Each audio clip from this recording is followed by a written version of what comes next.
एक लघु कथा अपनी बुक बंधन रिश्तों का में से, और जिसका शीर्षक है इज्जत का सवाल। बंसीलाल 8 भाइयों में सबसे छोटा था। पढ़ लिख कर शहर आ गया और क्लर्क की नौकरी करने लगा।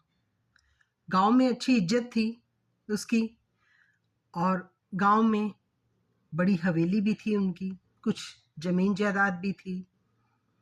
माँ बाप के मरने के बाद कहने को तो भाइयों ने जमीन का अपने हिस्से कर लिए थे, पर अभी सारा काम सांझे में ही चल रहा था। सबसे छोटा होने के नाते बड़े भाई से ना तो हिस्सा मांगने की हिम्मत थी और ना ही सांझे पैसों में से कुछ पैसे। हालांकि उसके अपने भी 4 बच्चे थे, पढ़ने वाले थे,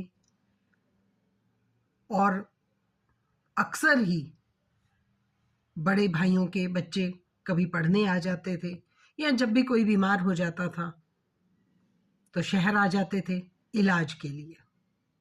बंसीलाल के बच्चे बड़े हो रहे थे, वह उन्हें अच्छी जगह पढ़ाना चाहता था ताकि वो अच्छी जगह नौकरी कर सकें, लेकिन बड़े भाई से बात करने की हिम्मत नहीं होती थी।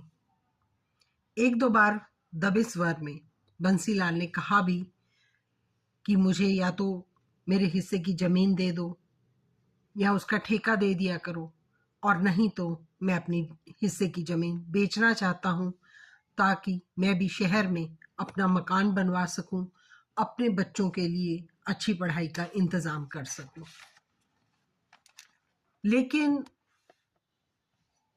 बड़े भाई ने उनकी बात पर ज्यादा ध्यान नहीं दिया। ऐसे ही कुछ समय और गुजर गया, बिना किसी निष्कर्ष के बात आई गई हो गई, और इस बात के 2-3 महीने बाद ही बंसीलाल की हृदयाघात से मृत्यु हो गई।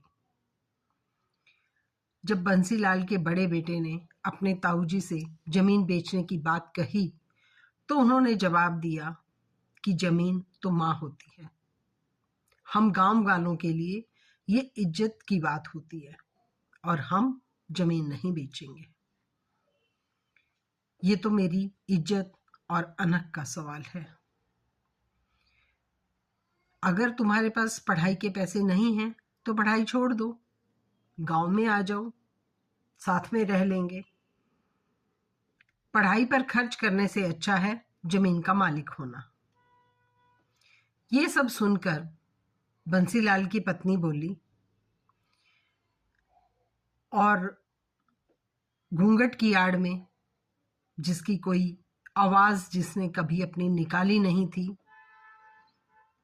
कुछ शुद्ध शब्दों में बोली, भाई साहब, जमीन तो बिकेगी ही। ये मेरे पति के सपने और मेरे बच्चों के भविष्य की बात है। आपको इज्जत प्यारी है तो ये जमीन आप खरीद लीजिए, सब भाई मिलकर जमीन खरीद लीजिए, और नहीं तो मैं अगले हफ्ते अपनी जमीन का सौदा किसी दूसरे के आदमी के हाथ कर दूंगी।